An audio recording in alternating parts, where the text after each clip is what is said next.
Good morning, good evening, wherever you are on this planet. This is Marc Gray from Normandy, based in Normandy, France, on DTV Dimensions TV.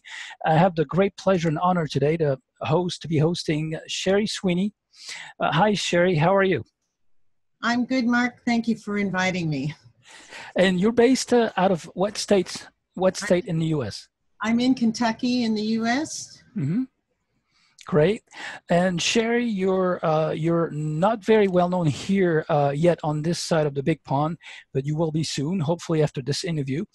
You as a young woman, you were plagued by dark side entities, and you were able to eliminate them from your life without help from psychologists or psychiatrists, and without taking any of their toxic drugs. Today, you're helping others learn how to do that, and what you did to free yourself. And your article and your method that we'll talk about tonight is called the That's a Lie program. I'm going to read one really short excerpt from your article on your blog that says, for those of you who hear voices or are consumed by strong and obsessive negative thoughts, it is critical that you understand that the voices and persistent negative thoughts that plague you are not yours. They come from outside of you and do not belong to you. They're not hallucinations, and you're not crazy. They are energy parasites and must turn your energy negative in order to utilize it as food. Their survival depends on draining and feeding off your negative energy. Sherry, you have a bachelor's degree in business. You've studied civil engineering in college for 2 years, and you've worked in the corporate world for over 30 some years now as a construction engineer and contracts manager on major construction projects across the United States. And your website is keyholejourney.com.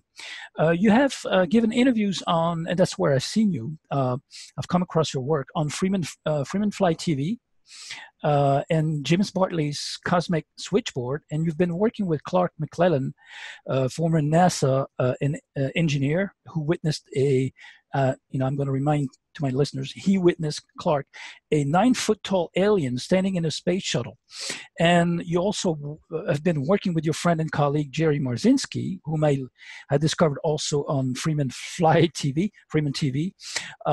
Jerry Marzinski is a mental health counselor who discovered that voices in your head are entities. And he also brings evidence of the presence of other worlds in schizophrenia.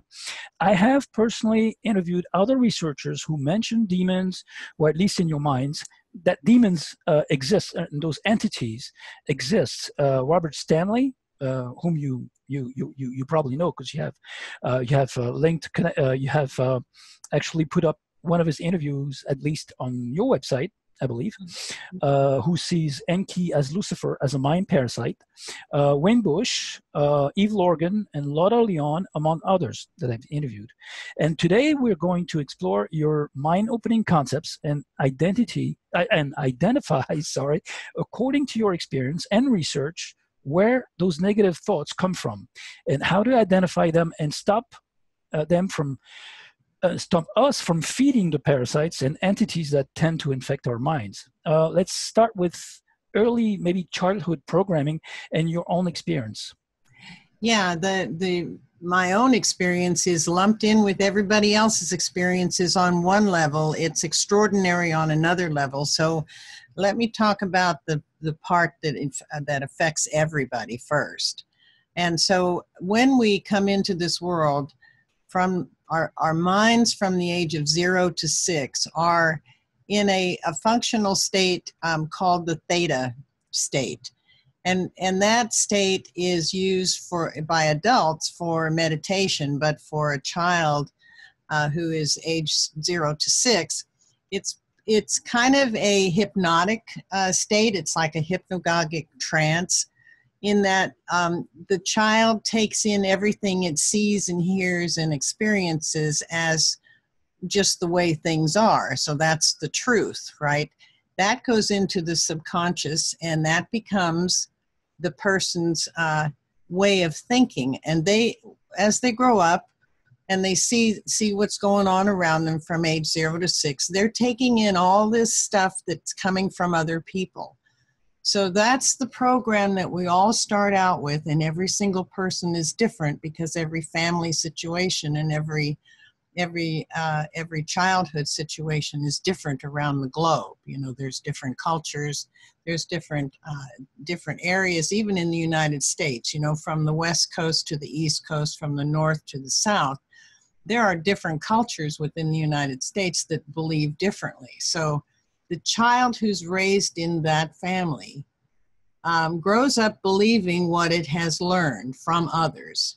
It has no concept of self until it gets into the, you know, after age 7 to age 12 and on up. Then it starts to develop a sense of self, but prior to that, it has no sense of self. So these are actually pre-programs that we receive as children. And so that's what we believe is true. So as early childhood, you can clearly see little kids impersonate, follow the gestures, and follow the steps of what their parents and all the the surroundings around them are showing to them. Yeah. Now see so that's what they believe. And then as we grow up, we find out that our subconscious mind is actually running about 95% of our lives. We don't know that, but that's how it's going. And we're only awake about 5% of the time. So, you know, we're only conscious about 5% of the time. So the dark side, which we'll get into how I figured that out and all of that stuff, but let's just take that as a given for now. The dark side knows how this works, and so the programming that we got as little children, and we don't know any better, that goes into our subconscious. That runs like a videotape recorder, and so you can't just change it by saying, I don't like this. I mean, you can have good intentions to change it, and so you can read a self-help book and then have the intent to take action, and then you find out that, you know, your life just remains the same. And that's because we're running on 95% subconscious, and we're not conscious of what our thoughts are. So we have to start, if we want to change the tape recording, we have to be conscious of it. Okay. So that's a big deal, and that can actually work. It's actually doable, but it takes consistency. It takes stubbornness. It takes repetitive, repeating the message to the subconscious until the subconscious begins to learn. And so that's where the That's a Lie program comes in so handily, because we get a glimpse of, geez, what I thought I knew, what I was told, isn't true. And that can be on any one thing at all. It can be big or small. But if you find out that there's something that you thought was true that it turns out not to be true, then that changes. That's a life-changing situation for a lot of people, right? So that is a good subconscious changer. Once you know that some of the stuff that you've learned is not true, well, then you have to ask, well, how much other stuff do I think I know that's not true? And right. It turns out that almost everything that you've ever learned is not true. Right. Yeah, there was a book entitled "Everything You've Learned is not true" or something, by Lloyd Pye, whom I interviewed years ago before he passed away. I don't know if you remember that guy, but he wrote a book. I think the title was that "Everything You Learned Was False" or something. Yeah, and everything you thought you knew is false or something like that. Yeah. Right. Yeah. Exactly. Almost everything, actually, almost nothing you think you know, or your beliefs or your truths, are actually coming from firsthand experience. Think about that. Almost everything that you think is true is actually coming from something that you were told by someone else. Right. And so you assume that what is being told to you by authorities and by news media, third parties, is true, but you weren't there, so you're depending on what they told you to be true, and they certainly don't know either. And so it happens. I mean, you know, what happens when it turns out that these third parties are deliberately lying to you? They know they're lying to you, or they're withholding information, or they're falsifying or distorting information. So there's that side of it, but there's the innocent side of it, of when we first come into this world. Our parents and our guardians are not maliciously feeding us wrong information, because they're going by the information that they received when they went through the 0 to 7 or 0 to 6-year-old portion of their lives. So, you know, they're just passing along the lies that they received that they think is true. Until some of them wake up one day, someday. Yeah, exactly. Exactly. And there's a lot of authors out there that have written books on this stuff. And so, you know, I'm not talking about something new. This is rather old information. It's just not really widely known. You know, it's not a worldwide knowing thing, which it needs to be. You know, so there's a tremendous amount of people that are talking about this. More and more people are talking about this, which I think is great. Right, and you mentioned on your website that cellular biologist Bruce Lipton talks a lot about this. Yes, he does talk a lot about this, and I encourage anyone to go listen to his lectures on the biology of belief. Is one of his books, and it's a fantastic book.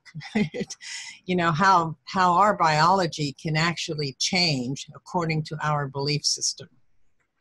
And I also like the quote that you put up about our fundamental beliefs, based on the Jesuits, that would say, well, it's paraphrased, but the Jesuits would say, "Give me a child until it is 6 or 7, and it will belong to the church for the rest of his life."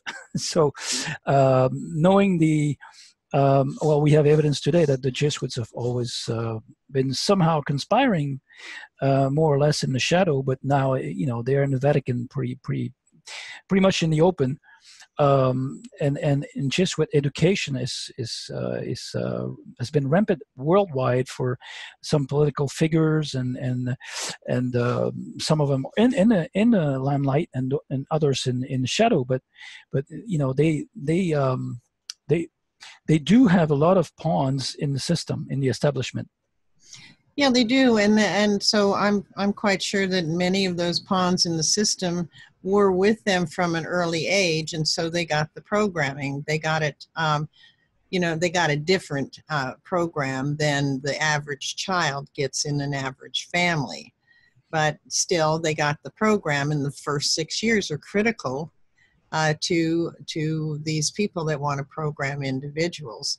And so, you know, even the Germans thought the same. They knew the same thing. There's a book out called Ominous Parallels.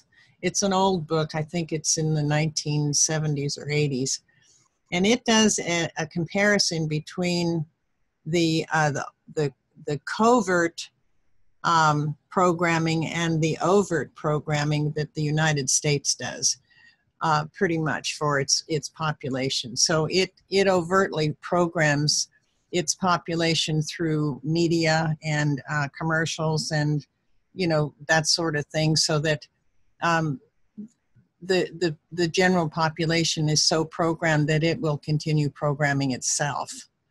Whereas the covert programming is a much more intense situation. So, you know, where people get punished if they don't do certain things, and that programs people too. But there's the way the United States does it, and so, you know, people just program themselves. They're so far gone, and I'm talking about most people.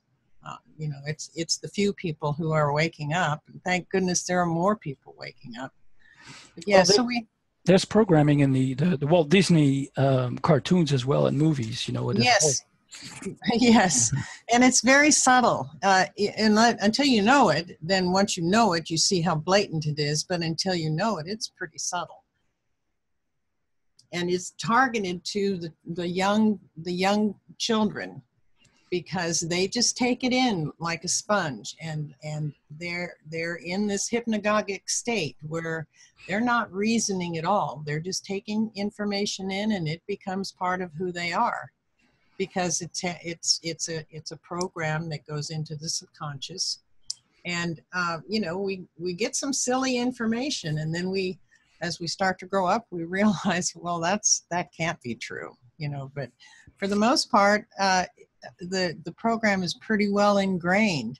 So what happens is, a lot of this programming is negative programming, you know, like you're never going to amount to anything, you dumb, you know, so and so. You know, why can't you be more like your sister or your brother, or that kind of thing. It's, you know, people are putting down these children, right? So that makes them insecure, and it makes them lose confidence and things like that. And that's a negative energy that they're unwittingly putting out. The dark side feeds off of negative energy. That's their food.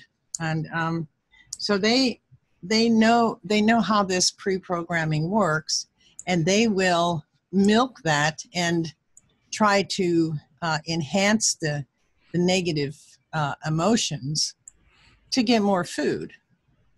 You know, so they'll enhance the programming, the negative part of the programming, as much as possible to ramp up the negative feelings.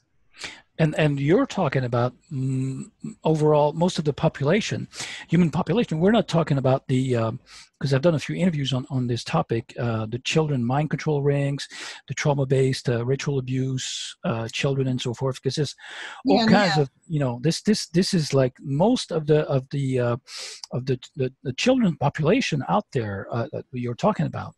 Right. Now, this is what you're talking about is the MK Ultras. And then the severe extreme mind control programs. Mm-hmm.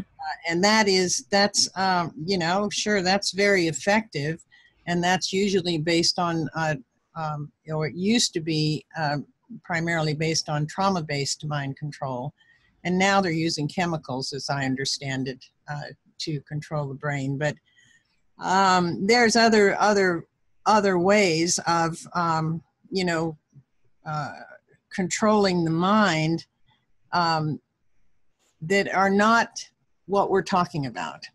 You know, there's now technology driven methods to control crowds and things like that. And then there's the mass illusions that are from the mainstream media that you know, can control people and public opinion and stir people up into wanting to go to war, or, you know, whatever suits the scheme of the day. Yeah, this whole arsenal is very varied. I mean, it's diverse, from psychotronic, electromagnetic weapons. It's basically they serve as remote control of the human nervous system, and all the intel agencies are using that, connected with the media, connected with the education, the sexual rights for children and so forth. You know, it starts at an early age. Look, the children today are connected to the machine. You know, as early as possible, they're connected to their tablets and computers and cell phones. It has very negative effect, technologically speaking, on the brains. You know, on the nervous system. See, this is also food for the entities that are, you know, just kind of gleaning off of they're benefiting from this technology. The technology doesn't mean that the entities are gone. They're there, and they're there to stay until we drive them off. And once we drive them off, you know, we may still be susceptible to the technology. I'm not sure. But I think that once we have the presence of mind to drive off the living entities, then I think we're at a different level of thinking and perceiving the world. And I don't think that the technology can then affect us. I can't prove that because I haven't had that experience, but that just seems logical to me.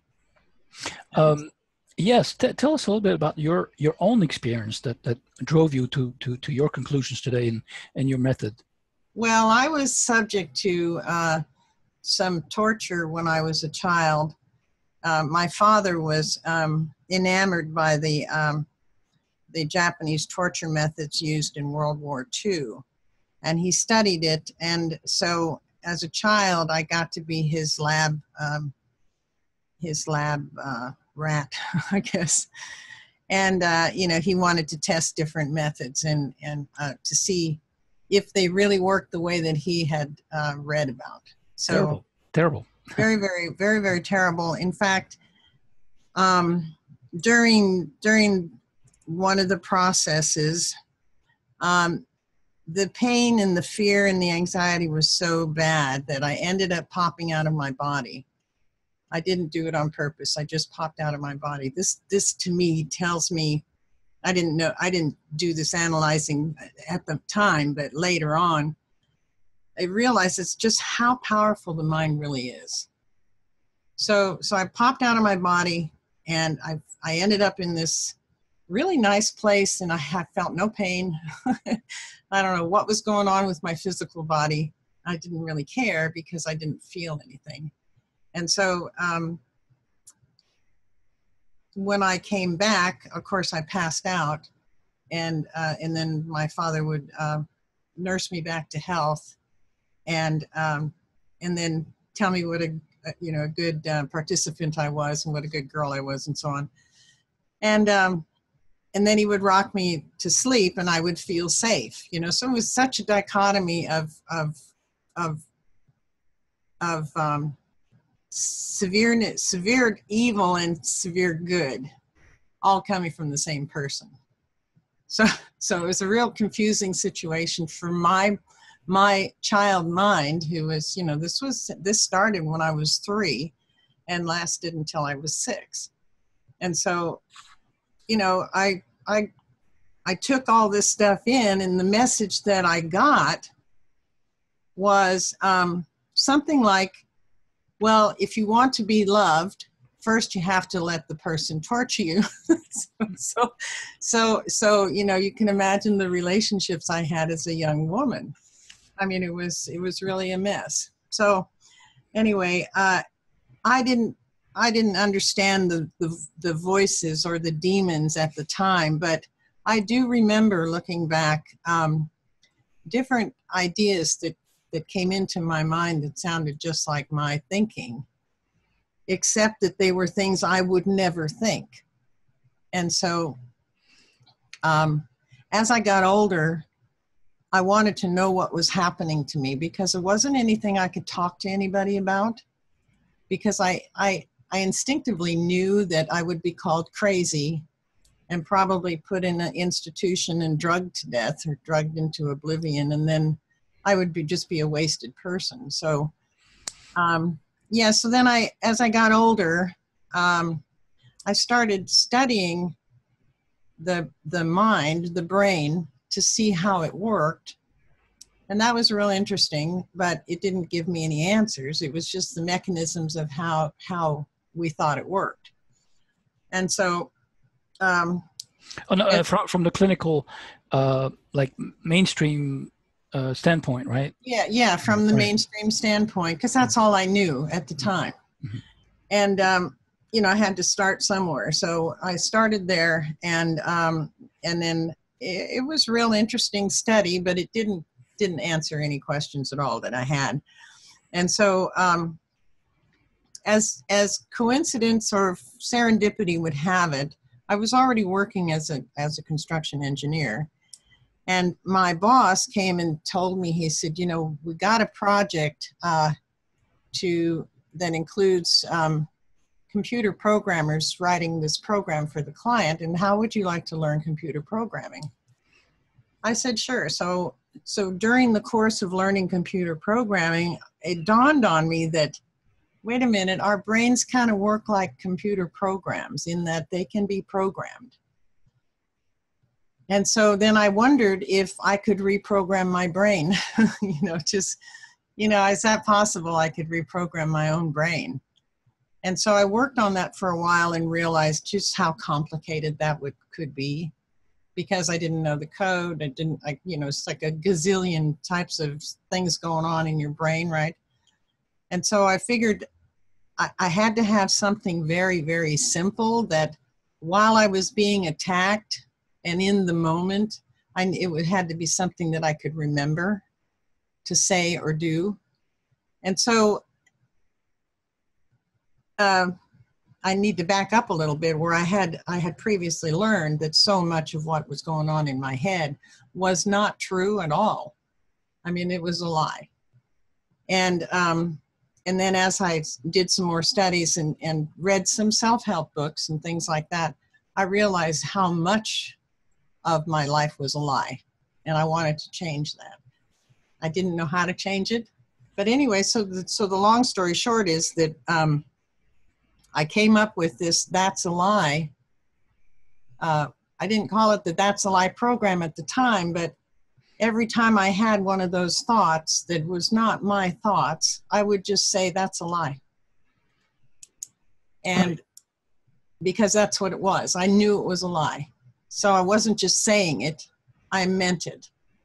And then the thought would go away. I thought, oh, okay, so that's a good way to do it. And then I thought, okay, so if I keep saying that's a lie, and then I turn around and do something different, if I stop using that pathway long enough, maybe it'll atrophy and I won't be able to use it anymore. That was my theory. And the theory worked. It is true that, use it or lose it. If you don't use a particular part of your thought processes long enough, then you can't use it anymore. You can remember it, but that doesn't mean you can go back and use it again. Not by accident. You'd have to really work at it again, just like you worked at getting the new path going. So that's basically how the That's a Lie program works. You acknowledge that what the thoughts in your head are lies, and you'd say it over and over and over again every time a thought gets into your mind that is not your thought, or that's negative about yourself or somebody else. And you say that's a lie. And that is actually reprogramming that video recorder in the subconscious till you get to this point where it's an automatic thing. And you no longer have to monitor your own thoughts. In the beginning, you do have to monitor your own thoughts. Not in a paranoid, schizophrenic way, but, in a normal, healthy way, you have to be conscious of what you're thinking. So it takes years of practice, basically, since you've come up with this method over the years. I would say maybe decades, and you started with actually getting traumatized as a child. So that's what prompted you to solve this negative thought problem and interference, over your adult life. Yes, I did, and you and others have asked, how did I come to the conclusion that these negative thoughts are actually negative beings or entities. And I don't know how I knew that. I just knew that these were not my thoughts. And I knew that there was nobody else around. So I knew about spirit because I kind of remembered spirit as a real young child. I remember one time, I think I was about 3, and I rolled out of bed and sat on the floor and I said, I don't want to do this again. Meaning I didn't want to do this life again, because I knew what I was in for. And I was too young to articulate it, but I knew it in my mind. And, so when these thoughts came into my head that were really, really nasty, dangerous thoughts, that I would never think, much less do. I knew they were lies, and I knew they weren't mine. So they had to be from the spirit world, the negative spirit world. And it was later that I realized that they feed off of the negative energy, and Jerry came to the same conclusion with his patients. Right. In the prison system across the U.S., Yes, he did. And so, in the prison system, that's a feeding ground for those entities, because everything is negative in there. There's nothing positive going on in there. So right. yeah, so that's where he learned that himself. Right, right. And I wanted to go back to your experience of the OBE you did when your dad was torturing you at the age of 3, I believe. It reminds me of this SRA, satanic ritual abuse episodes where the kid is tortured and traumatized so much that he pulls out of his body, his etheric body, pulls out of his physical body so they can actually, through their rituals, invest it with demons. And that's actually what happens during those rituals. Oh wow, yeah. Oh wow, that's awful. Mm. Yeah. Well, I wasn't embedded with. Well, I don't think I was embedded with evil demons, but while I was out of my body, I think my whole experience was it was for mind control, and but it was primarily to satisfy the curiosity of my father for these experiments. I don't know why he was so enamored with that. Wow. Because my later years with him, well, I was taken away from him, of course, and put into an orphanage that was run by the Catholic Church, which is another whole story of torture and abuse. But the life that I had with him later on, after I got out of the orphanage, was very good. I mean, we went fishing, we went hunting. He taught me architecture. He taught me math. He didn't do any more of that torture stuff, and it was like it was never discussed. It wasn't like it didn't happen. It just wasn't discussed, and I didn't want to bring it up, and I guess he didn't want to bring it up either. So that's pretty strange. I think that's pretty strange. Right, indeed, and actually, this quote I think I saw on Jerry's website or a Facebook page is the if they can control the narrative of your belief system, they can control you, and that's basically what they're doing since early childhood throughout social engineering as an adult.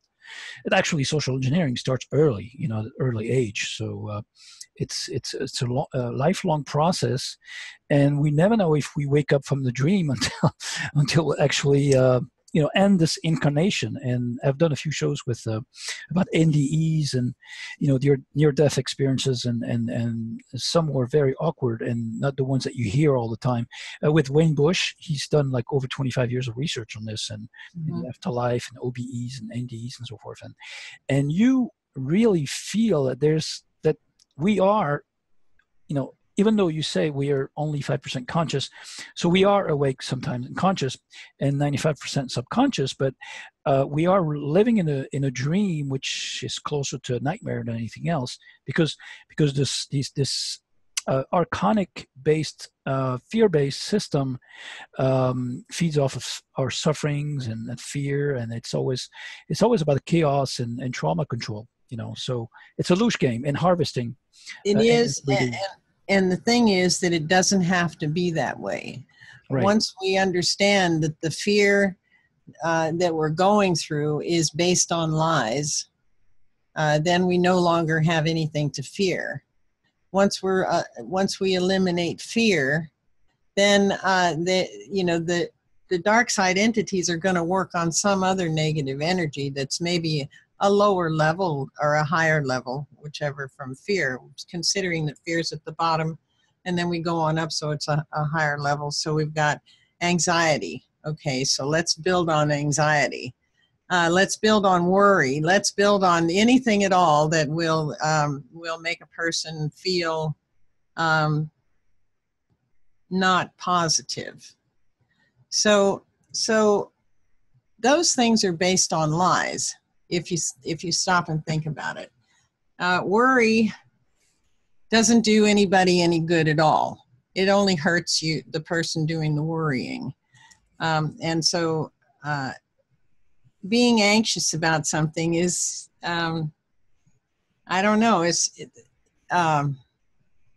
that being anxious can be a good thing too, you know, but being filled with anxiety is not a good thing at all.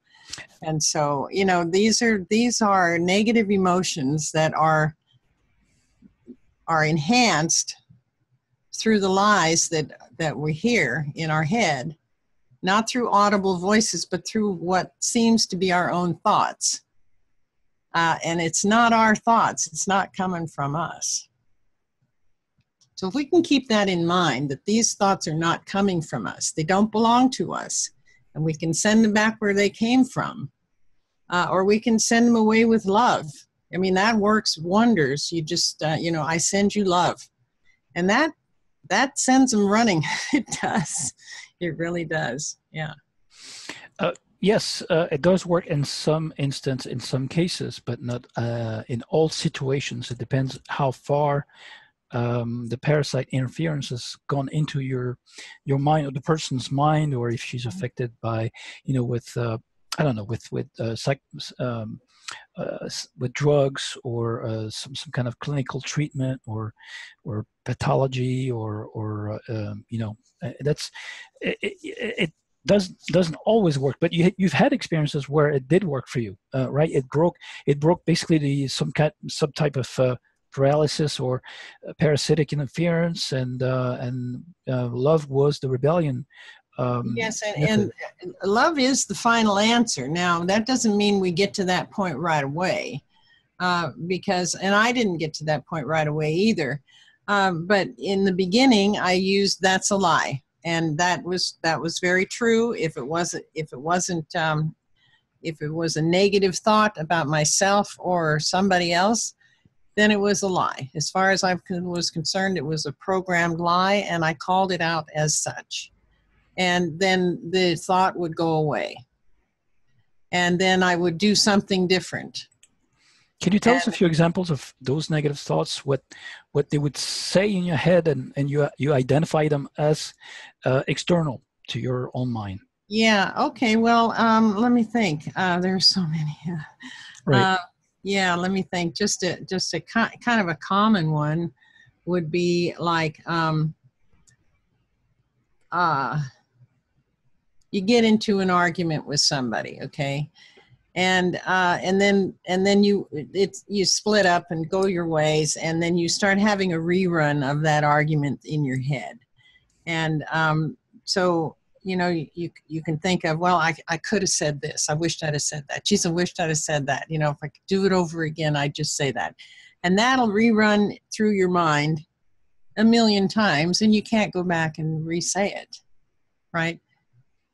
And then the thought will come into your mind, well, you were right. The person was an absolute jerk, and they're not worth living. You know, they're just scum, and blah, blah, blah. And that's not true.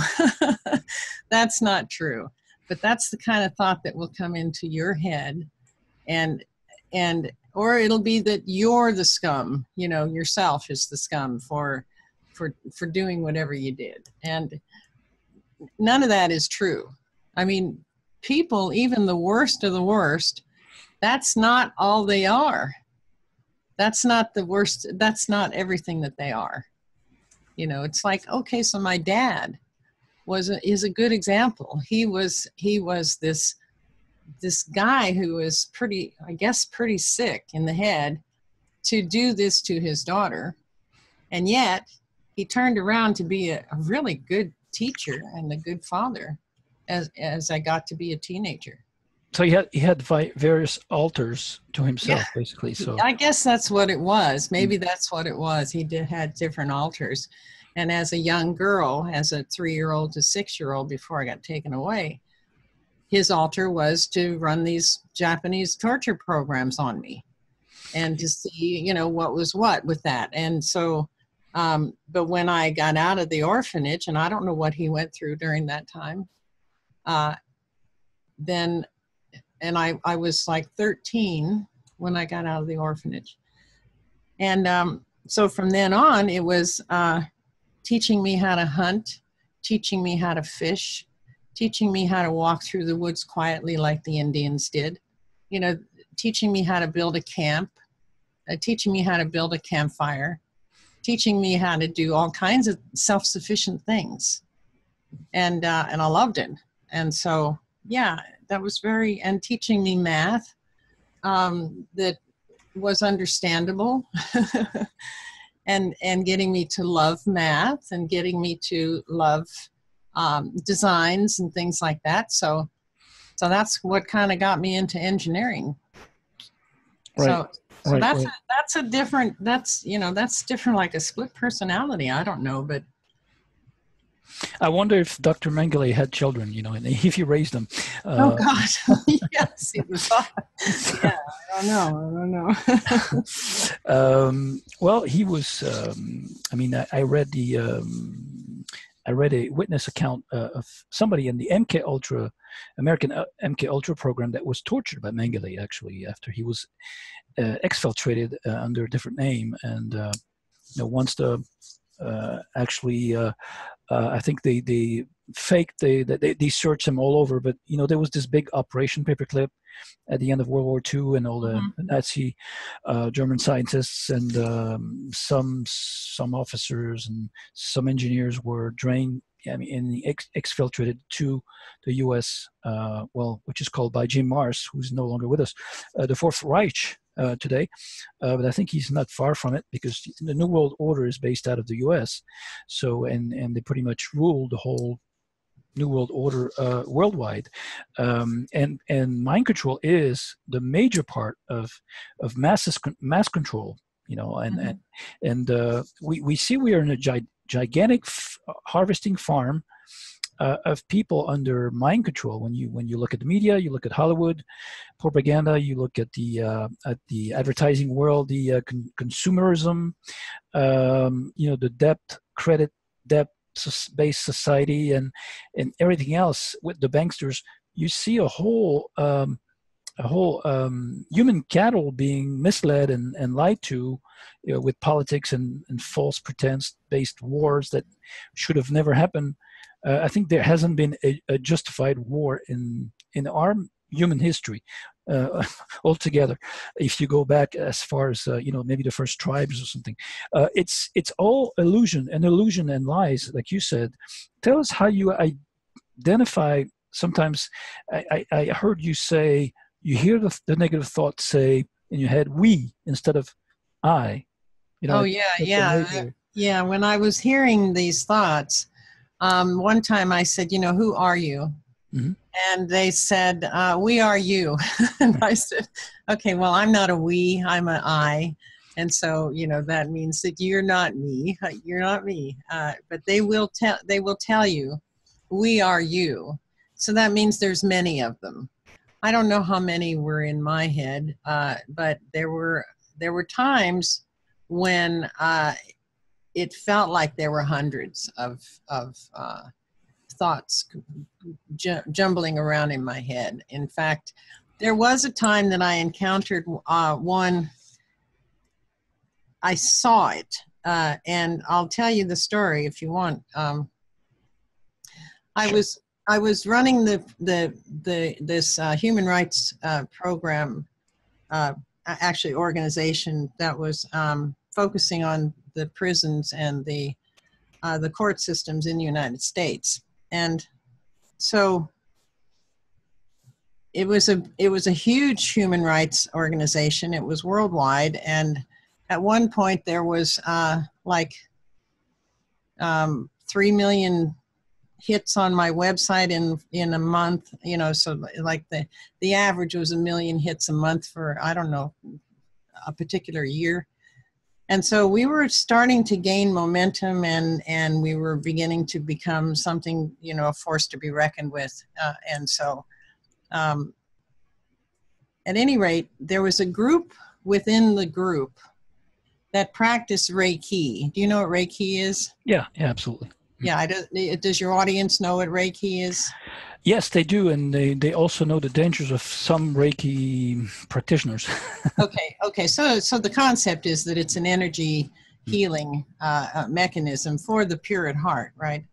So there was a group of us from around the world who, I think there was 5 or 6 of us, who practiced Reiki, And we had the idea one day to what would happen if we gathered together in our etheric way, in our etheric state, and we focused on one prison in the United States to see if we could change the energy from negative to positive, even the slightest bit. See if we could have an effect by sending Reiki to that prison.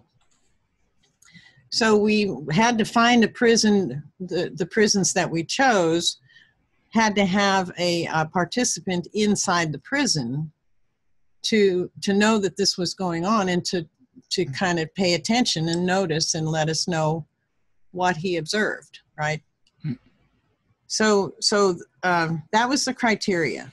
So we started doing that, and we started having some pretty positive results. They were noticeable, where the guards were more polite. There was fewer fights. There was, it was not still, it wasn't still nice in there, but it was less violent. Hostile and violent, right? Yeah. So, and it was noticeable. So we thought, well, this is great. So what we want to do is train other people to join us to do this. And so we were doing this once a week. And so anyway, this one night we gathered, and I was in my apartment and had the lights turned down and the candles lit and so on like that, and had my computer going, so we were connected. And we started the Reiki session to this one prison. And all of a sudden I got this huge force of energy down on me. It felt like it was noticeable, something I could feel. And then my computer went down, my electricity went out, and my phone went out, but I didn't know it because I was going by candlelight. So, so I went to call one of the team members that was in the United States, and that's when I learned that my phones were out. So that was weird, and I didn't know if it was just my apartment or if it was the block or the city or what it was. Anyway, so then I heard this this thought in my mind. It was almost audible, that said, "Those prisons are mine." And I was freaked out. I mean, I was pretty freaked out. I mean, my gosh, that was obviously didn't come from me. So, right. Yeah. So I don't remember how it went exactly, but it was something like this. Me saying, "Well, okay, who are you? What are you?" And the thoughts were coming like, "Who do you think you are? You have no power here." And I'm like, "Oh yeah, you're wrong. I'm the one with the power. You're the one that doesn't have the power." So we had this kind of argument thing going on. I was afraid, but I was still being bold anyway. So I wasn't that afraid. I can't even say I was afraid. I can say that I was nervous, I guess.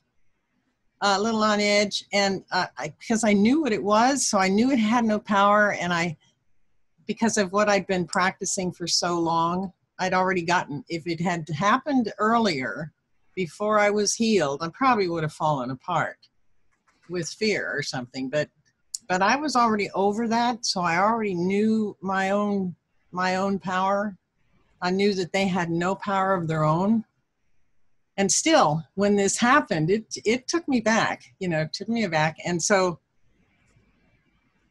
I backed up I was on the floor, and I kind of backed up to where I was sitting my back up against the couch. And then, so we had this argument about who had the power. And I told it that, you have no power of your own. So you need to just leave.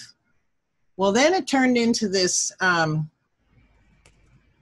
I can describe it as a dark cloud or a smoky kind of a swirly thing that was going around, sort of like a very slow moving tornado, but it was kind of like a dark cloud. It was darker than the darkness of the room. It wasn't black, but it was really, really dark. At that time, you were in a conscious state. You were totally I was in a conscious state, a conscious awake state. I had no drugs in me whatsoever. I had just done a Reiki session. So I was pretty well spiritually in tune. And this thing started coming toward me. And I just said, you know, I send, no, was it? I remember. I said, you know, I don't remember my exact words, but I started laughing at it because the things it was saying to me was pretty stupid. And so it reminded me of a Monty Python skit. And it just made me laugh. And so I started laughing and it vanished. So I thought, okay, well, laughter makes it go away. That's great. So it came back again and I laughed at it again and it didn't go away. So then I said, okay, I send you love. And it vanished and never came back. Wow. So, and then my lights came on, my computer came on. So this was very, very strange. I mean, it's the only time anything like that has ever happened to me, but it was tangible. It was definitely tangible. I wish there was somebody there to witness it, but there wasn't, you know. Yeah, it was something almost material that materialized in front of you. It was. It really was. And so, you know, that's, I don't know. Jerry talks about some of his patients seeing shadow people, and this wasn't really like the shadow people. This was more of just a dark, smoky cylinder type of thing swirling around. And so, you know, but it could have been ominous if I'd had the fear in me, but I didn't. Right. Yes, you have to just delete. I mean, take away the fear, you know, of the because they try to put fear in your mind, and that's when you put your guard down and you can't get rid of it right away. Yeah, the truth is, there's really nothing to fear. I mean, people are afraid to die. Right. There's no reason to be afraid to die because we don't really die. Our bodies might dissipate and, you know, die, but our beings don't die. Who we are doesn't die. You know, because we really are spiritual beings in these physical bodies. And if we actually could say that and understand that that's true, then the fear of dying would just vanish. You know, people are so afraid to die, and they will do anything to, you know, they'll sell their souls to keep from dying. And that's just a misinformation. That's wrong information that they were programmed with. Right. It goes along with that's a lie. So it does. Yes, yeah. Exactly. But, you know, like Wayne Bush says, and we talked about that in a couple of interviews, he thinks our souls are programmed to go to the moon and sun at death and to be recycled as energy. So they basically... some people who become conscious that there's an artificial program, almost holographic afterwards in the false or fake tunnel of light with screen memories and so forth, because we talked about that. He talks about it a lot. He's one of very few that talks about it, about the reincarnation trap, and the lords of karma are actually waiting. It's a technology, and people who are conscious are not afraid to die. They're just afraid to be forced to reincarnate here. That's in the program and recycled. You know, I've heard, I haven't read his book, but I read another book called The Alien Interview. And it's a book written by McDonald. Let's see. The nurse, you mean? Yeah, that's the nurse that dictated. Well. Yeah, okay, so now I know that that it was called a hoax by Project Camelot, but in reading the book, it coincides with what Wayne Bush is saying. It really does. And so this isn't the only document, but I remember when I read that, I thought, man, I don't want to get stuck. I mean, heck no, I don't want to get stuck. And so, but it also talked about how to free yourself. So Right. I don't know if Wayne Bush talks about that or not. Yes. Yes, he does. He talks about the intention of going somewhere, wherever we want to go by sheer intention, and that's the intention. Is just the strength of your intention is really what's going to make a difference. Yeah, and see, we're talking about out of body experiences, and so I went to the Monroe Institute Mm-hmm. and spent 6 days there, and I learned an awful lot. Plus, I also confirmed that I was actually traveling out of body, and that it wasn't some kind of imagination or anything like that. So that was kind of an experiment for myself, kind of to test the reality of it, and so. In the meantime, there's a guy that is associated with the Monroe Institute. His name is William Bullman, and he talks about when you're on your deathbed, and you know that it's your time to go. Then you can say, to my higher self, and go to your higher self, and so that will break whatever bonds there are for the reincarnation part. So I'm going to try that, when it's my time, because, as long as I'm conscious enough to be able to do that. But in the meantime, I've got the intention to do that, even if I'm not conscious enough to do it. So I think that would still work. So, Right. yeah, so I mean, then there's Rudolf Steiner talks about how when we first arrived here on the planet, we were actually in spirit form. We weren't in solid human form yet. Mm-hmm. And he's some of his lectures are on that. I don't know if you've listened to his lectures, but they're fascinating. Are we? Let's talk about the entities that you think are behind this. And I know I sent you the interview about reversal speech. Yeah. And speech reversals show some words, some sentences in reverse that means something, or very, they come back. Some words come back a lot, and expressions come back a lot, and archetypes that are rather negative come back a lot in reversal speech. So yeah, and I don't know if that is conjuring up what's in the subconscious mind or in the spirit mind, or how the mind is being influenced by the dark side. I really don't know what that is. Right. And yes, of course. Yeah, you mentioned the guy who studied that for years, who's very famous. I forgot his name again. Oates, I think it's David right. Oates. David Oates. David Oates. Right. And but it's really it's really fascinating, because we can see that the words are being spelled to our minds, and we can be under the spell of the words and reversal words, Yeah. David Oates did some reverse speech on some politicians. Mm-hmm. This was, I think, last year, and I listened to some of them, and they were pretty fascinating. He did some on Obama, and he did some on Trump, and he did some, I don't know if he did any on Clinton or not, but he did some on other nefarious people in the White House. And so they were giving speeches of some sort, and then the reverse speech part of what was recorded were, some of them were talking about Satan, and it was clear as a bell. Right. And some of them were talking about,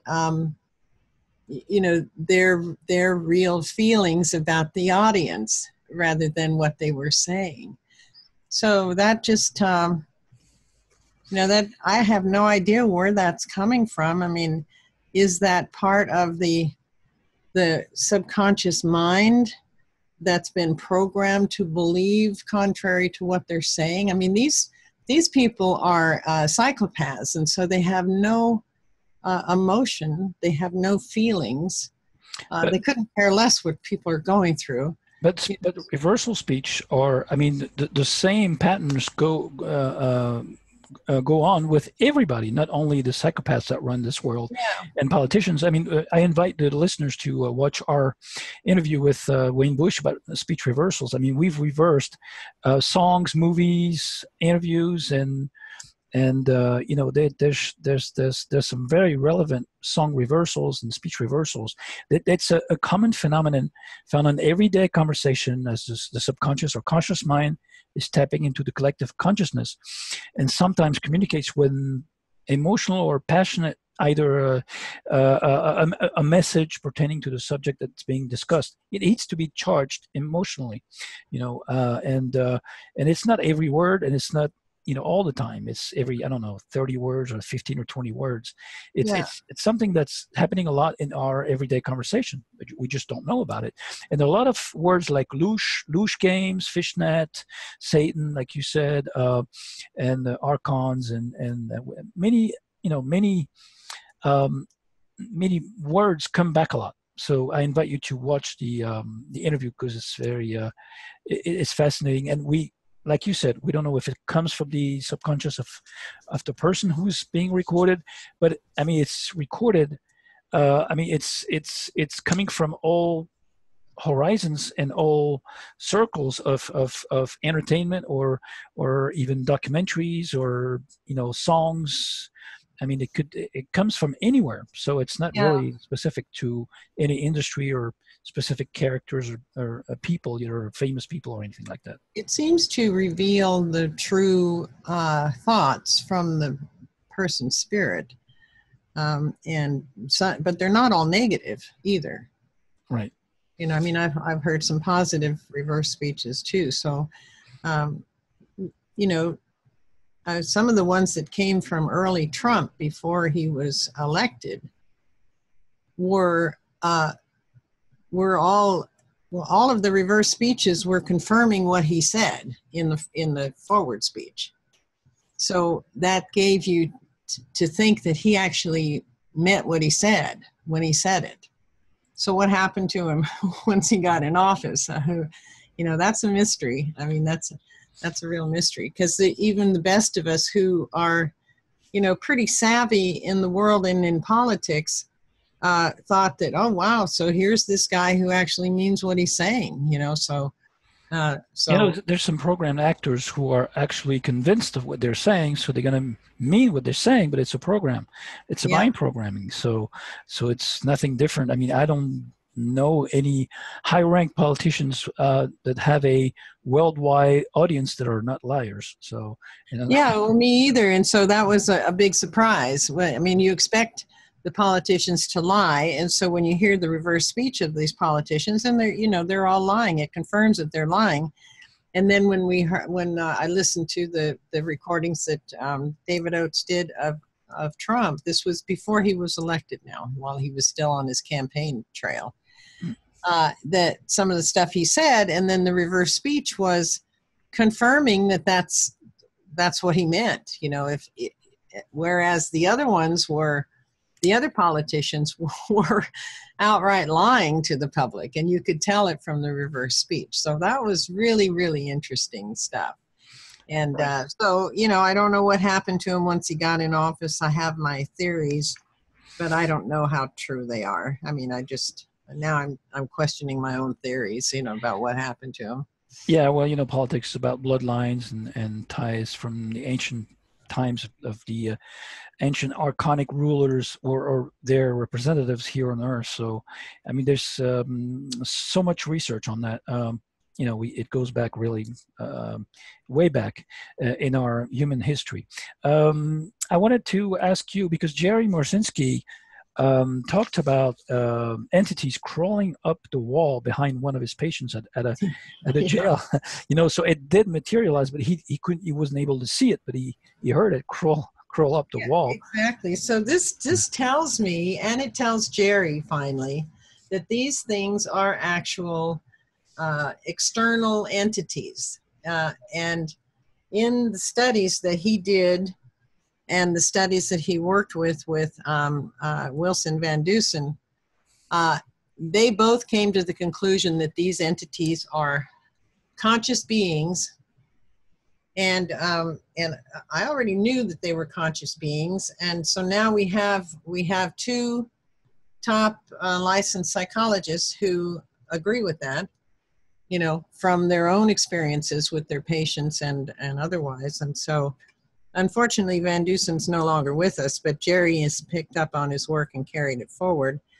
And but yeah, so now Jerry had to, I mean, this was a big blow for him, because he did not want to believe that there was, you know, entities. He didn't want to believe in demons at all.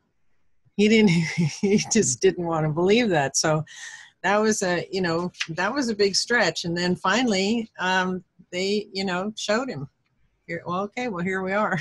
We're going to crackle up your walls and scare the you know what out of you. And yeah, so he finally had to give in and let the truth be, you know, guiding him. So yeah, that was a tough one.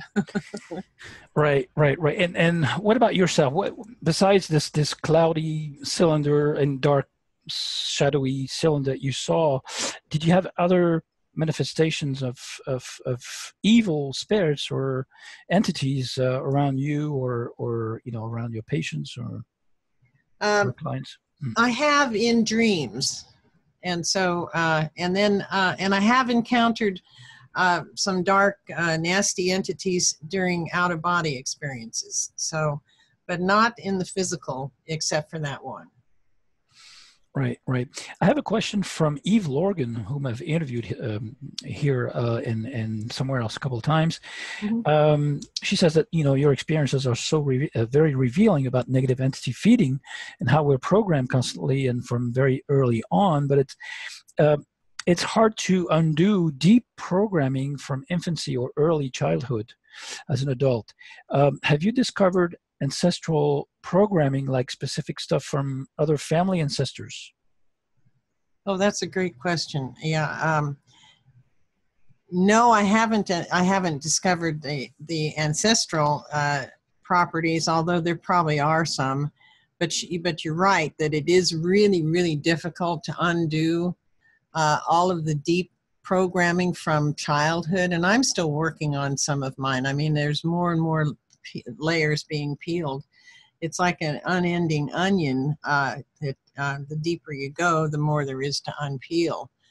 But you just have to take each layer at a time and then work on it diligently. And you know, you kind of have to get obsessed with what you're doing to make those corrections, because they are very deeply embedded. If you want to be free, you need to change your mind. So there's many, many ways to change your mind. This is one way that I found that works very well for those who are being constantly plagued with negative feelings and emotions, you know, that they just can't get out of. This is a very good way to do it. And there are other ways. There are other people who are teaching different methods. And, you know, so mine is not the only method. No, there's Dr.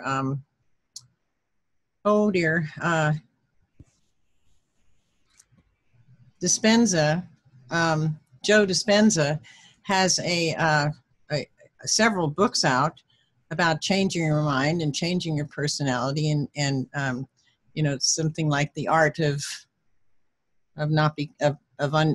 undoing who you are, or something like that. I forget the title of it, but yeah, so people can go look him up, and they can look up Bruce Lipton, and you know, there's many other people out there that are teaching different methods of how to actually physically change your mind, change your way of thinking. So mine isn't the only one, but it is really a difficult thing to undo that childhood programming. It is so deep, but it can be done. It definitely can be done. Right. Have you noticed any aliens or UFOs in your experiences? No, I have not. Okay. I have not. Right. And among your, well, I would say patients and people that you've dealt with? Well, I had one woman that I was working with who she sounded like she had been abducted. And I didn't want to approach her with that because I didn't want to put that into her mind. I wanted her to come up with it herself. But from the things that she was talking about, the dreams she was having, the experiences she was having, it sounded to me like she'd been abducted. I don't know, maybe I should have asked her if she thought maybe she'd been abducted or not. I just didn't know at the time. Right. All right. So that's the only one that I can think of. Okay. All right. All right. And I was going to ask you about the projects that you're working on right now, and you're still working on the Venus project with Jack Fresco, or? Yeah, Jack Fresco passed away last year. I think it was last year. He was at age 101. Right. And he started out when he was 14 years old, learning about how things work in our society. And so he became an architect and a society, I forget the name of it, but, a person who a social engineer. Right. Mm-hmm. And so he did a lot of inventions that he sold to the medical industry and the airplane industry and stuff like that. So he was pretty famous that way. And he started up with his futuristic ideas of how the world could be, not how it should be, but how it could be. And the bottom line for the Venus project is to develop a resource-based economy, which is using the resources of the planet to the benefit of everybody on the planet. And so there'd be no isms in this whole new way of thinking. And education's going to be the main key, because there's an awful lot of undoing, like we're talking about here, that we need to do, that everybody on the planet needs to do, so that we end up with people cooperating with each other rather than fighting each other. So, but the basic premise of the Venus Project is to develop a resource-based economy, and where it's a moneyless society, where there's no more money, because money is a construct that we developed way back when to control people. Just like religions are basically to control people. So money is a construct to control people. And you can have all the money in the world, but if you don't have the resources, you have nothing. And when what Jacques Fresco noticed during the Depression in the 30s, because he was a young man then,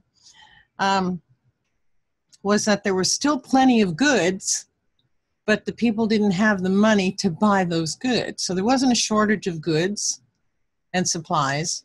There was just a shortage of money. And so that caused the Depression. And that, to him, was foolishness, and I think that is too. So right now, anybody can go to their website. They can either go to the Venus Project, type that in the search engine, or they can type in resource-based economy. They've got two websites, and kind of browse through them. They're actually looking for volunteers that are engineers, architects, dietitians, any kind of discipline in engineering, mechanical or electrical or civil, structural. If anybody wants to volunteer, please go to their site and read up on what they're doing. To me, it's a worthwhile organization to check out. So it's one of those concepts that I don't expect to actually happen full force in this generation, or maybe even the next generation, because there's so much to do. And there's so much education to be done. But what we're doing right now is we have what we call our first project, which is to design the resource-based management And this will be to, we'll have some buildings and some, we'll have some, a museum that kind of educates people what the Venus Project is. And then we'll have the R&D buildings that will actually develop the technology that's going to be needed to build the first cities, that kind of thing. So how was the Zeitgeist movement and the Venus Project connected at the beginning? Are they separated now, or they're separated now, as far as I know. They separated some years back. Okay. I think they had an argument, or they didn't have an argument. They had a disagreement in philosophy, I guess, or methodology or something. Right. And so they kind of went their separate ways. That's a shame. But don't you think, because Jacques was often associated with scientism, and he said science will solve everything. And do you think scientism has its own limits, such as artificial intelligence, AI these days, and transhumans who want to actually own the human soul and trap it in some kind of organic robots, or merge the machine with spirit, and want to switch natural birthing through artificial incubator systems and some type of DNA banks and things like this, data banks. This is the world they want to design for us. But I know Jacques wasn't into that. But scientism and AI, and transhumanism, does it have any connections? Well, let me just explain what AI means to the Venus Project anyway. This will be not necessarily AI, but robots that will take care of the mundane tasks that humans don't like to do, the repetitive tasks that humans don't like to do, the difficult, the dangerous tasks that humans don't like to do and shouldn't have to do. This will free them up to learn other things, to be re-educated or to be educated in the things that they like, that they're interested in, and if they don't have to pay for their basic needs, a roof over their head and food and water and, sustenance, then they can concentrate on learning what they want to learn and doing what they want to do in life. So the reality on this planet is that AI or robots are taking over more and more jobs anyway, right? So that's to be expected. Well, the Venus Project is going to do the same thing with, monitoring the environment, monitoring and tracking the resources on the planet, so that we know it would be in a huge database where what are these resources, so that we don't overdo the resources like we are today. And it's not going to say you can't have this and you can't, and this one can have this and this one. It's not going to dictate that. It's just going to track the information so that we can access it and see where we are on the planet. There's not going to be any, this is not controlling people. This is controlling and tracking the resources on the planet. And it's also, and that's a great thing for computers to do. I mean, they're really, really powerful at doing that. But and then as far as the workforce goes, the construction, the cleanup, we have an awful lot of cleanup to do on this planet, right? So, right. So why not have robots do that rather than people? So, right. We need to stop polluting the planet to begin with, and cleaning it up. Yes, well. and so there's we're looking into technologies for cleaning up, and there's an amazing amount of organizations out there that are doing the same thing, that are looking into how to clean up the planet. So right. The education part of it is that people need to understand that they need to stop polluting the planet. Well, the dark side doesn't want that. They don't want people to know that. And the dark side is in on every nook and cranny of our lives. People need to know this. Yes, and of course, the average citizen is always pointed out, pointed the point. The system, the establishment points to him as the one who has to pay instead of the big industrial tycoons out there who are willing to show. So I mean, the electric car was the first car invented. And we're still running cars with fossil fuel. So it's all a hypocrisy game, and it doesn't look like it's going to change. It's going to be more oil wars or fake oil confrontations for oil resources, and it's a loop. It seems that the scenario has new actors, but it's the same. It's the same script, basically. So in order, like you said, to rewrite the script for ourselves and free our mind from those negative scripted scenarios who are like the Groundhog Day, it goes around in circles. And in our minds, we need to rewrite the script for ourselves. But if we don't have access to the keys of this whole society, which is social engineering, mass hypnosis, propaganda, and how can we, if we can change ourselves on a limited scale, let's say a critical mass of very few people, how is social pressure around us from the rest of society going to actually tip over to the positive side? Well, here's my theory on that. The more people who become free, they're going to do one of two things to their neighbors. They're either going to scare them to death and they'll run away, or they're going to say, I want some of that too.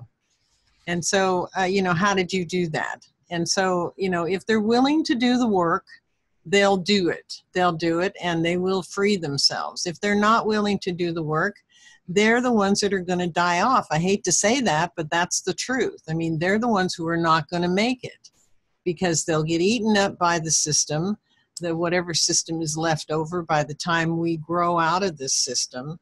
Because the more people that wake up, the more people that free themselves, and they realize what a farce this government is, whatever government on the planet is, what a farce it is to have money control our lives, what a farce it is to believe in the current education system that teaches nothing but lies, to spit these children out into the public who they have no clue, they have no education at all on the real history of the planet. In fact, we don't even know the real history of the planet. We're just now digging in and trying to find that out. But we've been lied to so much for thousands of years.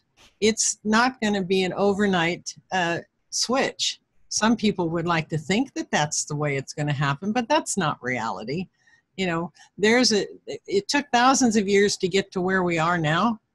And so anybody that thinks, well, there's going to be the flip of the switch or the savior's going to come and we're all going to change by tomorrow, that's baloney. That's really false information. So yeah, what's going to happen, in my opinion, is that more and more people are going to wake up and free themselves, and then more and more people will want some of that, and they'll learn, and then they'll have children, and they'll teach their children, and so on and so on. And pretty soon, we'll have a majority of people who look at the controllers and say, laugh. I mean, you got no power over us whatsoever. We are... you're the few and we are the many. That's just the way that is. So I think that's what's going to happen. A changed world may not happen for a few generations, but it's already starting. So I don't think that can be stopped unless we blow ourselves up out into oblivion. I don't think this is going to be stopped. No, because they need to harvest the farm and the cattle, which is us conscious humans. So they still need to trigger our emotions or loosh to be able to feed off of it. So, but we have to starve them to begin with. But how many of us are conscious of what's going on? And the dark side is actually strengthening their censorship. They're strengthening their grid. altogether. I see a And lot of notice that when they start using their, I guess you saw the news that Alex Jones has been shut down on YouTube and Twitter and I forget all of the social media. And right. But whether Alex you liked Jones, Alex Jones or not, it doesn't matter. It's the freedom of speech thing. So, but what that has done is it's made him more popular. It's backfired. It's made him more popular. So every time they do this, it makes the person more popular, and more people are interested in, well, okay, so what's this guy saying that they don't want us to hear? So these idiots want to shut down the speech of people that are saying whatever they believe. And people have a right to say whatever they truly believe. And so, well, you don't have to agree with it. If you don't agree with it, then don't listen.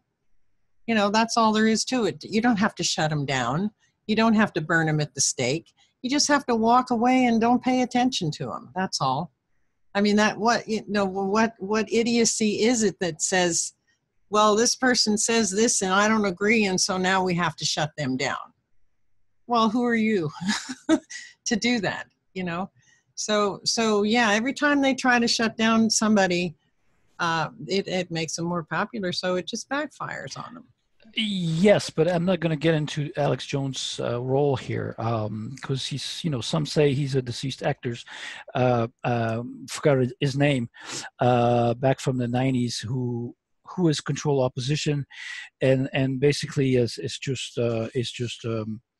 there's so much control opposition that it's not even funny. In France, there's so many. In the U.S., it's the same thing. They usually come from the system and are programmed by the system. And as the establishment rebels, they're not. They're just pawns of the establishment to make believe that there's actually a movement against them. And the real authentic don't get that much exposure worldwide as these guys do. Like former NSA guy, Edward Snowden, whatever happened to him, WikiLeaks, Julian Assange. I mean, so much popularity and exposure to the public. And when you get into deep of who they are tied into, and where they come from, you see that there's a lot of dark points, and there's some things missing in their construct of opposition to the establishment, just like the dark web, just like everything is controlled by the military or the intel. So like Tom DeLonge in the ufology world, and he's CIA. So there's so many pawns out there who pretend they're actually defending the average citizens against the system who are working for the system. In fact, yeah, so, and I would argue that the information that they put out may be very good information, no matter who they're affiliated with, because they have to have nuggets of truth out there for us to think to other. So if we can grab those nuggets of truth and then wash away the obvious lies. but it's difficult. It's difficult to discern. It's just like Corey Good and Randy Kramer, whom I interviewed. They're both agents and obey a military command, and they're supposed to be white hats from the secret space program, and which is supposed to be secret, but everybody knows about it now. So it's all bogus inversion, and it's inverted disinformation with lots of truth to it for the pitch, and that's how they grab onto their followers, just like all those UFO movements, New Age movements, the same thing. Over 1,000 schools out there since for the last 2 centuries, since Blavatsky, Crowley, and all those dark magicians out there, theosophy followers. I mean, are zillions, and this is the false light, basically. So we need to rely on our higher self, like you said, and this is the mantra that William Bullman was saying, and yes, it is. And see, we're in a bathtub filled with lies. Right. And let's say we're in a bubble bath filled with lies, and then some of the bubbles are truth and most of them are lies. I mean, so yeah, it's difficult to discern, and I've had a tough time discerning myself. And so I just have to rely on what feels right anymore. I do the research and it's like, okay, so which are the reliable websites anymore? And I think that's part of the game that's being played, is to get us to the point where we don't know what to believe. Well, when we get to that point and we don't know what to believe, well, then we have to believe in ourselves. We have to believe, we have to go to our higher self and then, just use our common sense and realize that, look at this world from the 10,000 foot level, right? And see, that everything that people are being fed is a pack of lies. And we can't believe it. So that doesn't make it impossible to live on this planet. It's a beautiful planet. There's still some parts of it that are very pretty and very productive. And so, we can work with that for starters, and just hope that we spread the openness and the freedom to the point where it finally overrides the darkness. I mean, I don't know what else we can do except for something like that. I'm still really optimistic that we'll succeed, and I don't want to be pessimistic because I know the power of thought. So why not be optimistic about it and live my life according to that? And it doesn't mean I'm pretending that it doesn't exist, because I know that it's in the background, but I also know that because it's in the background, it has no power over me. And so if everybody knew that it actually has no power over you individually, the worst they can do is come and shoot you down. I mean, so what? I mean, you're not going to die. Yeah, precisely, and I recommend your website. I mean, that page about myths we know and love. With the myths of everything in search of truth, about cholesterol, mental health myth, the voting myth, law and order myth. Yeah. On your page is great. Global warming myth, terrorism myth, which is the biggest one. False flag fear mongering is just rampant. Allopathic medicine myth and so forth. The war myth. I mean, you've gone through a whole bunch of myths, which are really interesting in discerning the truth, the higher truth. Because I don't know if you saw this X-File episode, season 11, about fake news and the Mandela effect, and this guy who spreads fake news in the episode that tells Mulder pretty soon, well, we'll have so much fake news out there that people won't even care about the truth, and that's where we may be going if the fake news syndrome and the Mandela effect being triggered by some type of technology on people's minds hits us so hard that we won't be able to discern any truth at all. Mm-hmm. Yeah, you know who James Corbett is? He just recently put out a piece on all of the false flags since World War I, I think.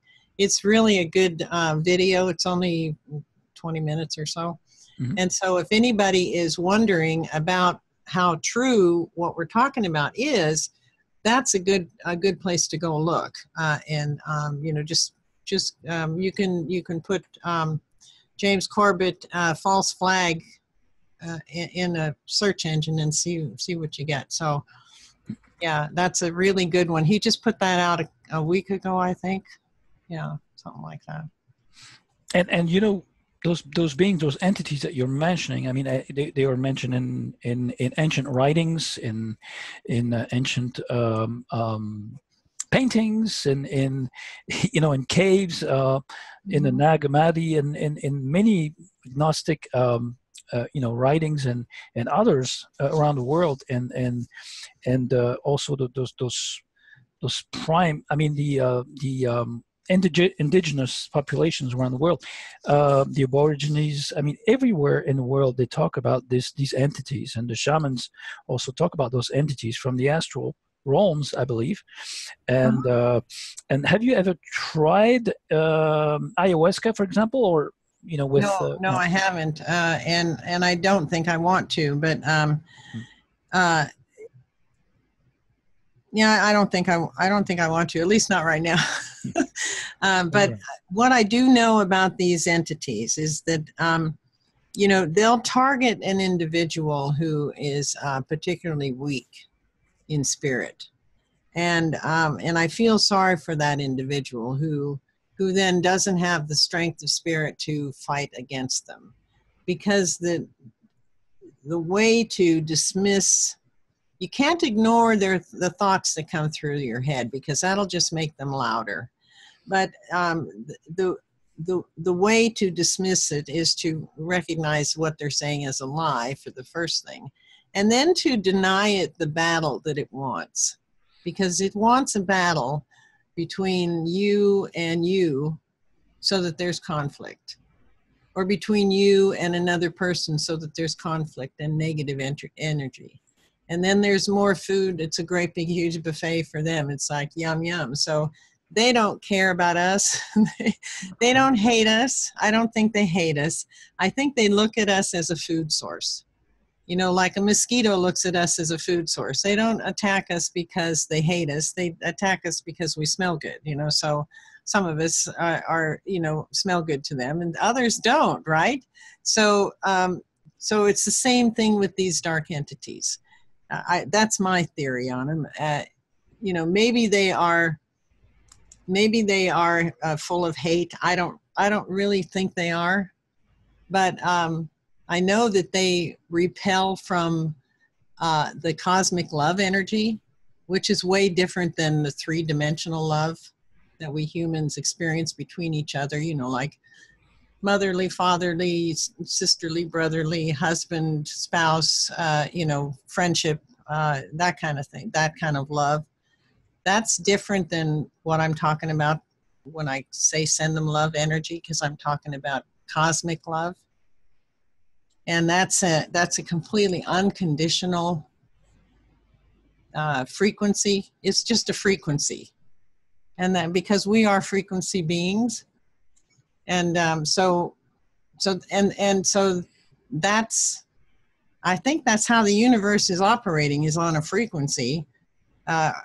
And so the dark side entities are, some say they live in a different dimension. I think they actually live in a different frequency that we can't see.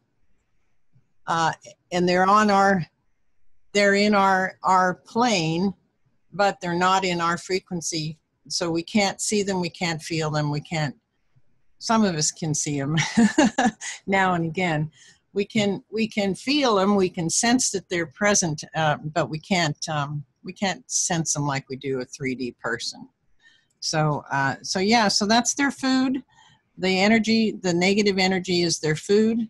They cannot project it. They cannot produce it on their own. They have to get it from us. And the way they get it from us is to convince us to be, have a negative emotion out of, you know, something based on complete lies. So if we can keep that in mind, every single time there's a negative thought about yourself or about another person, stop for a moment and say, that's a lie. And then see how your life starts to change. Yeah, I think it starts with on an individual basis, because the occult meat and mind grinder that is actually running the show through secret societies, which are the relay with these entities on the other side, or on this frequency that is next to us. This is who is running the show on a collective basis and social basis, society basis. But individually, we can make a change for sure. But it's like being in a prison, and you ask a prisoner to feel different, you know, and think more positive about his own you know, outtake on life. But he's behind bars, and you know, he knows he's in prison. Once you become conscious, you know you're in prison, and you know you can probably get some relief temporarily, but you know, the prison always catches up to you. It's just, I always use this example of this Indian chief in South America. I forgot his name. You know, with the lip thing here. I mean, he was crying on TV because you know, the people who were cutting down trees and moved his own, you know, his own tribe deeper into the jungle, just to cut trees and you know, exploit the Amazon forest. So this is basically, you can hide as far as you want. You can actually try to get some relief inside yourself and cut yourself off of the rest of the world. But somehow, unfortunately, this mind grinding machine, which is this society and who runs society, unless we can change that, is going to catch up to most of us, you know, someday. So I don't know.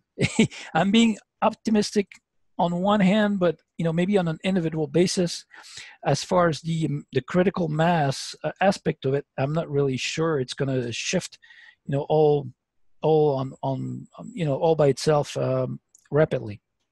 No, it's not going to shift all by itself, and it's certainly not going to shift rapidly. This is a slow-going process, because look at how long it took us to get to where we are right now. That was not an overnight deal either. And so we have grown in our consciousness quite a bit since my parents were kids, and there's more and more people who are aware consciously than ever before. Maybe not ever before we got taken over. And so let's look at like my parents' generation and their parents' generation. There weren't very many awakened people. And now there are more and more awakened people, thanks to the internet, actually, I think. You know, that the information is out there and it's available to more and more people. So people can listen to what we're talking about. They can think about it. They can discard it, or they can go for it. It's up to them. You know, it doesn't make any difference to me. It's just, you know, if people want to improve their lives, then they should probably pay attention and think about this stuff rather than just tossing it out without considering it. And then if they decide, no, this is just not for me, well, then fine. But this, I think you're right, that this is an individual thing. And the change is never going to come from the top down. It's going to come from the bottom up. And so when people realize that, you know, there's a great big huge pyramid, the top dogs are on the top of the pyramid, running the next tier down and the next tier down. And the very bottom tier, the foundation, is us propping the whole thing up. Well, what would happen if each of us walked away and got together with our own communities and did our own thing? And boycott their system for a couple of days. Everything would crumble down. You know? Oh, sure. They would definitely listen. It's like there's a power that people have called what I call pocketbook power. And so it's where we spend our money, because that's all these guys are interested in, is money and profits. So it's where we spend our money that tells them what we will buy. If we will only buy organic foods, well, guess what? There's going to be a plethora of organic foods. So if we start demanding that we want organic foods, I've done this in our local store here. And it took a couple of years of me talking, you know, to the managers and saying it loud enough that different customers would overhear. Not me that yelling or anything, just loud enough that different customers would overhear my requests and my statements. And the next thing I know, we're starting to get more organic foods in that grocery store. So, you know, that kind of stuff works. It's on a very individual level. It's on a very community level, but it does work and it does grow. So, you know, if we want to keep spending our money on junk foods and fast foods and things that make us sick, and then we want to keep spending our money on medicines that damage us, well, then that's what we're going to get. And Big Pharma has been targeting people's minds. You know, not only in mental health institutes worldwide, people are, you know, consuming, are actually absorbing antidepressant, and this is the big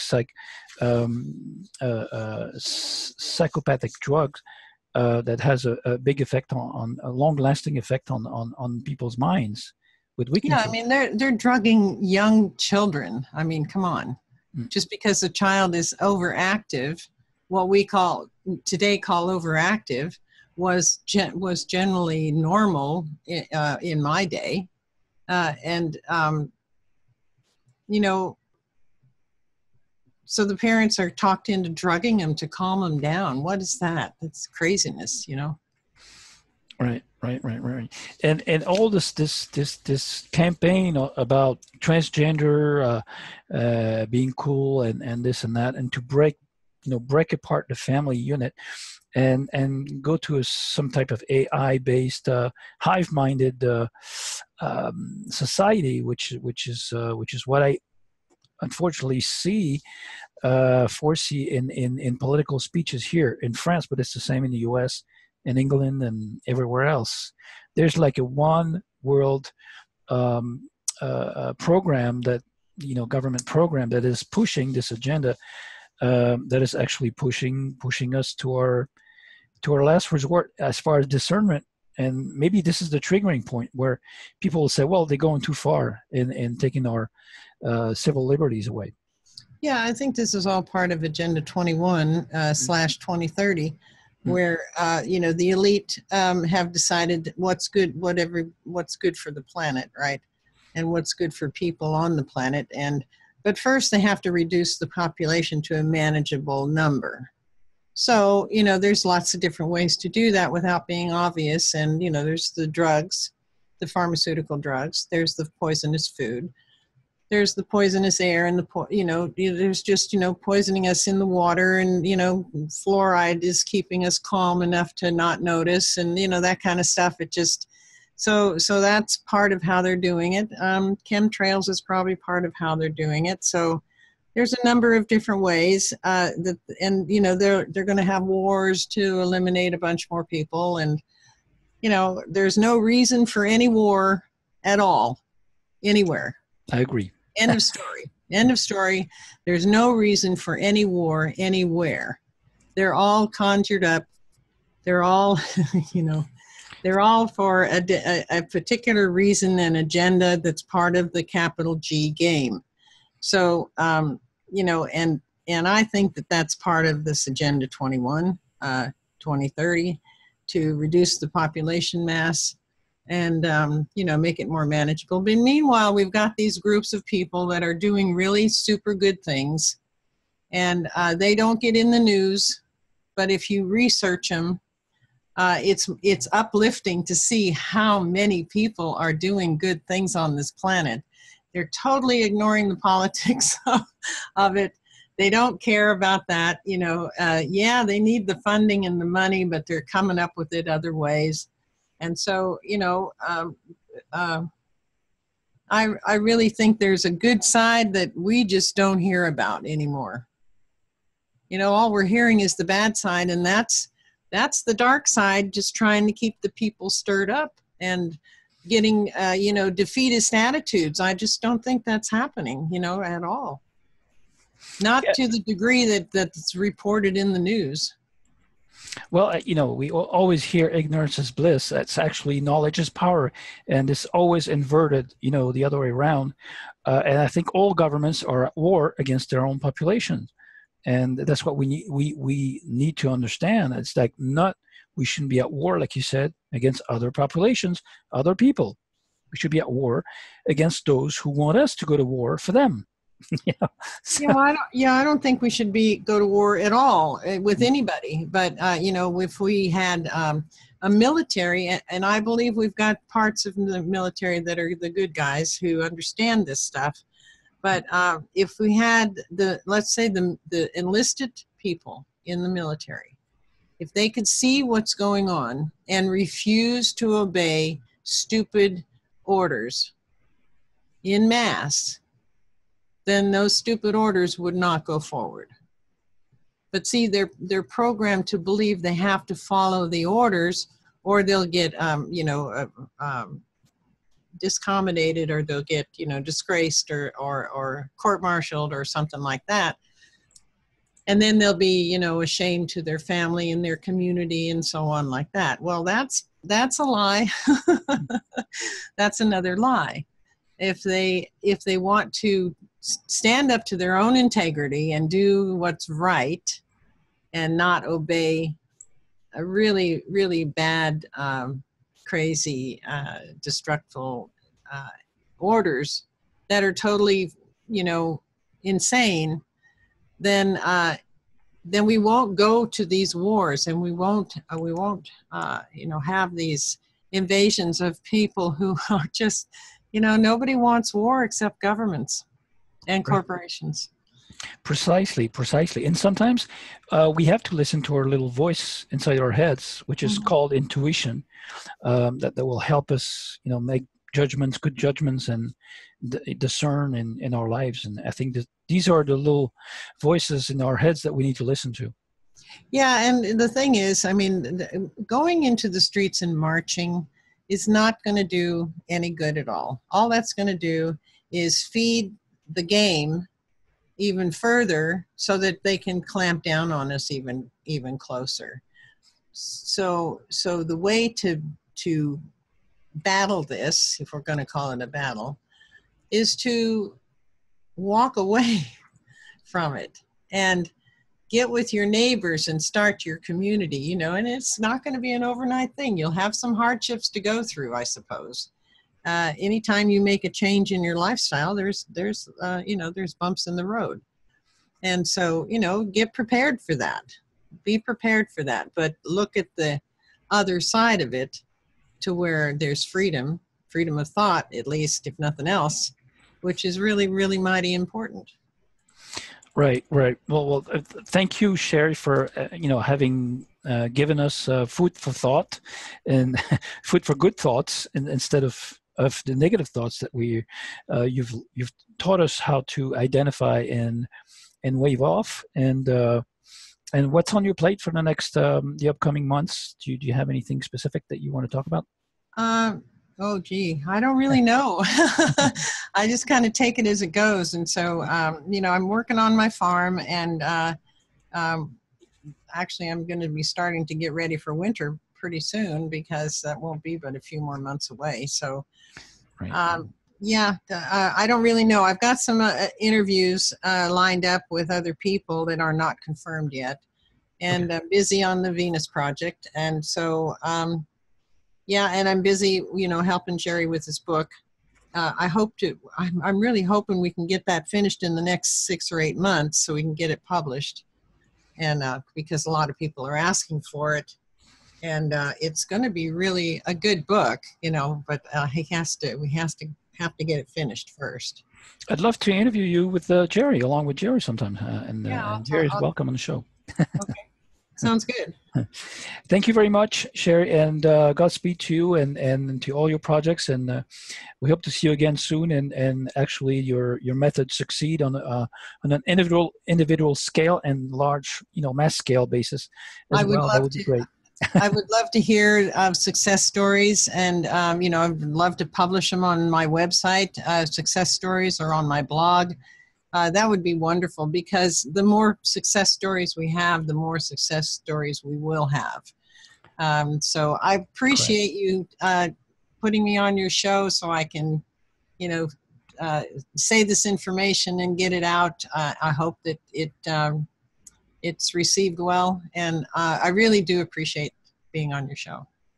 I was deeply honored to have you on, and we'll put up your email on the screen for the listeners if they want to send you their success stories and experiences, and they're welcome to. And they can go to my website, to the contact page, and contact me there. Right. Yeah. Okay, keyholejourney.com. That's Thank you so much, Sherry. Thank you so much. Bye-bye. Good night. Take care. Good night.